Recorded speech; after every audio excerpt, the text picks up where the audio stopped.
ngene kok diragukan sanate pakai DNA iku piye? Jangan-jangan orang yang meminta DNA, tes DNA Saadah Balwi, Habib-Habib iki, orang tersebut kalau di DNA ternyata keturunannya Homo homini lupus. Video antum nyampe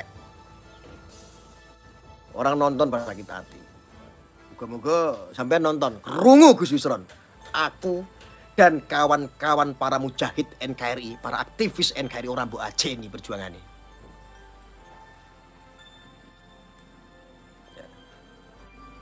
Cangkemku saya dirungokke wong. Ya Gus. Fatwaku masih didengarkan untuk para tentara-tentara langit. Ya.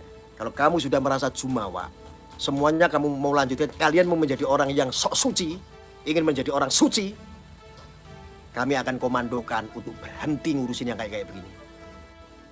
Iki cangkem-cangkem sih ngomong kayak gini, pemikiran-pemikiran saya yang ini, KB para aktivis kayak.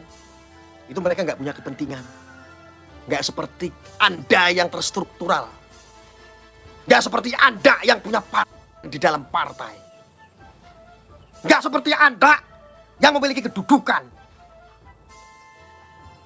Saya sampaikan tuh sama Gus Yusron Wahid. Aku ngomong kok ngene, wis kebacut, wis saking-saking.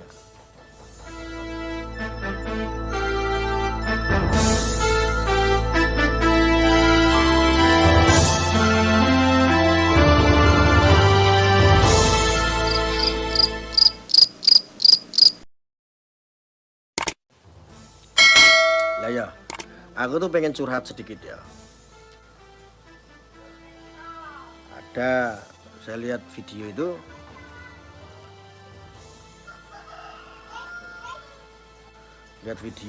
ada seorang tokoh NU ya, dulu berjuang bareng gitu lah. Namanya itu Gus Yusron Wahid. Statementnya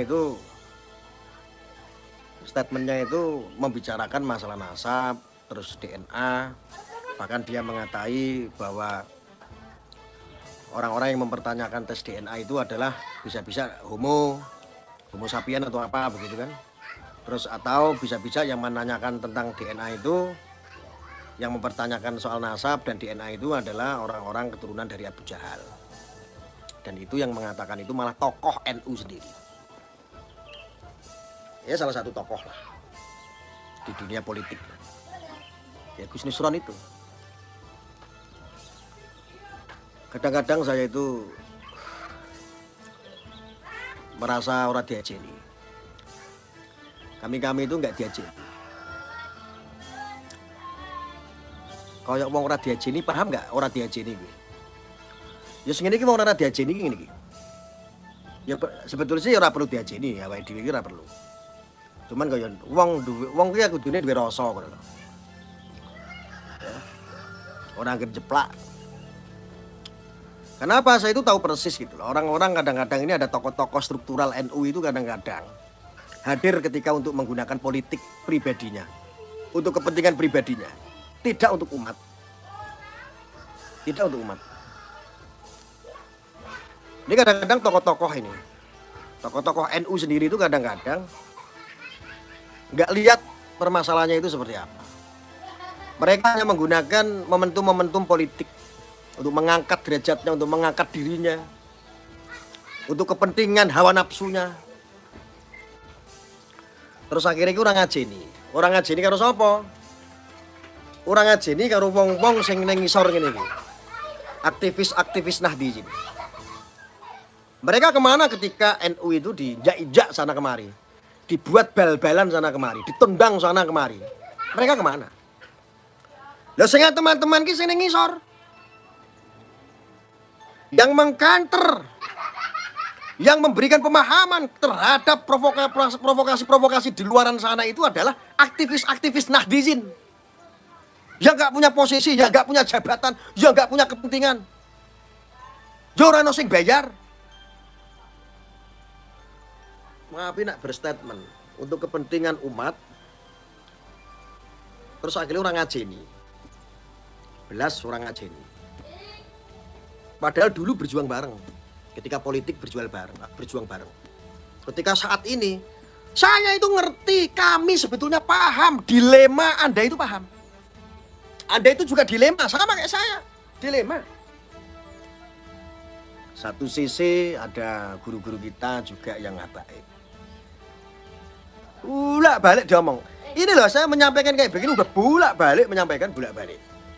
Galau, yang Anda galaukan itu, yang Anda khawatirkan itu sama kayak saya. Sama gitu loh. Dilema gitu loh. Mau guru-guru kita, sedikit saya sendiri juga akrab dengan tokoh-tokoh para habaib juga banyak, nggak sedikit. Galau, dilema sama. Cuman ki mbok yoho gitu loh. Hargai perjuangan para aktivis Nahdijin. Ajeni, ojo terus ora ngajeni. Diajeni kok ngono kuwi.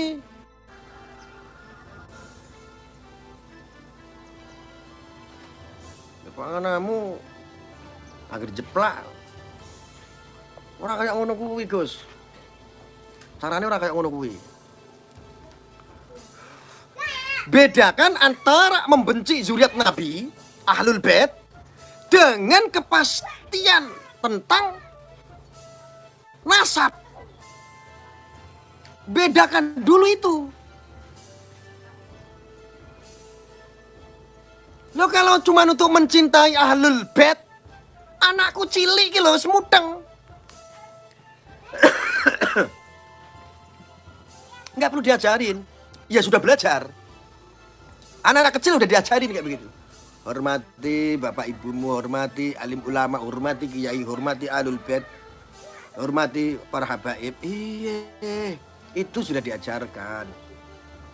Pisahkan dulu, sedangkan ini berbicara ilmu. Kebetulan ada yang mencetuskan penelitian-penelitian tersebut seperti Kiai Haji Imaduddin. Nah ini kan umat sedang mencari kebenaran tersebut. Nah kalau itu benar, teruji pertanyaan dari umat ini, dari netizen semua, ini terjawab setidaknya. Betul apa yang kita lakukan tidak salah.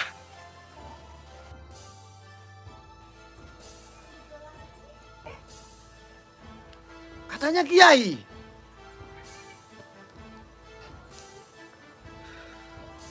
Tahu apa yang diperjuangkan para aktivis Nahdliyin ini juga menguntungkan untuk ulama Kiai pribumi. Kenapa saya bilang menguntungkan? Kamu kemana saja ketika ulama Kiai direndahkan? Ulama Kiai pribumi direndahkan, kamu tuh kemana saja? Ketika ada seorang Kiai ditendang sama oknum imigran yang mengaku cucu Nabi, kalian kemana? Ini dibedakan dulu. Dari awal yang kita bahas adalah moral, tentang perilaku.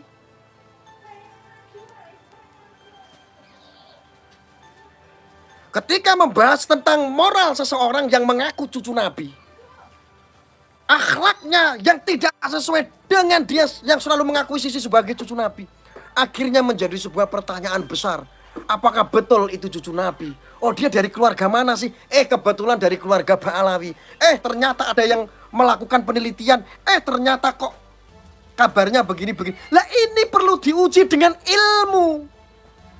Ojo kaya Umar wingi. Kakean bacot, kakean cocot, bar ditenani, minggat.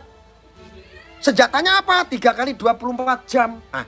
3 kali 24 jam. Iya 3 kali 24 jam. Itu kan blegedes. Itu masih bisa kita maklumi. Si Umar Lampong, ketua FPI yang biasanya memprovokasi umat.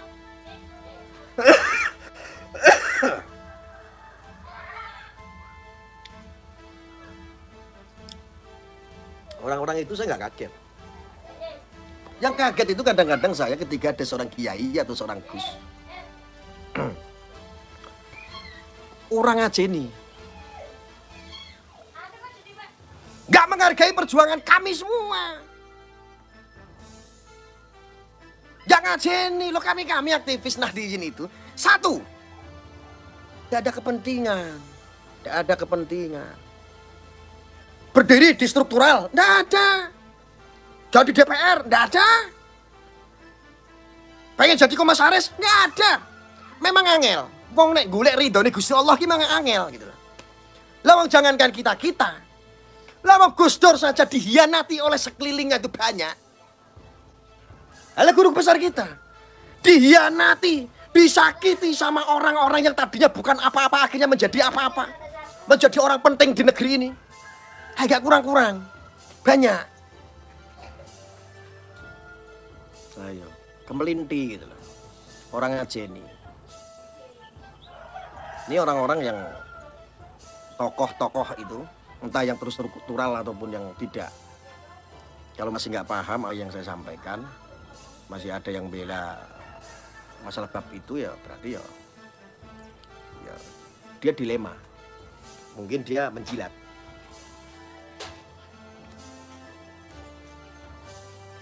Aku lorong hati loh. Berbicara tentang nasab dan DNA, terus akhirnya kita dikatakan kita keturunan Abu Jahal. Yang mengatakan bukan Kadrun. Yang mengatakan adalah orang tokoh, salah satu tokoh, entah mewakili siapa. Ada yang seperti itu. Orang ngajeni. Sampai Gus, nggak nonton ya. Sampai orang ngajeni. Para aktivis-aktivis Nahdliyin, orang buat jadi belas dengan bertutur kata seperti itu. Di panggung seperti itu, belas orang ngajeni. Ya, aktivis Nahdliyin nanti kalau kalian perlakukan kayak begitu, kalau ada satu komando, stop semua. Jangan salahkan atau chaos menghadapi kelompok-kelompok yang ingin menghancurkan NU. Belas Rambut Joko, malah Rambut Ajeni. Belas surat di Joko, turut di Ajeni. Aktivis-aktivis Nahdliyin itu yang saya katakan tadi. Ya, aja diremehno. Sudah merasa tidak memberikan apa-apa.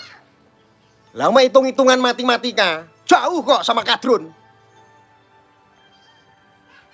Lah Kadrun itu siap jihad harta, siap jihad nyawa. Udah hitung-hitungan. Kita kompak saja enggak. Boro-boro jihad harta.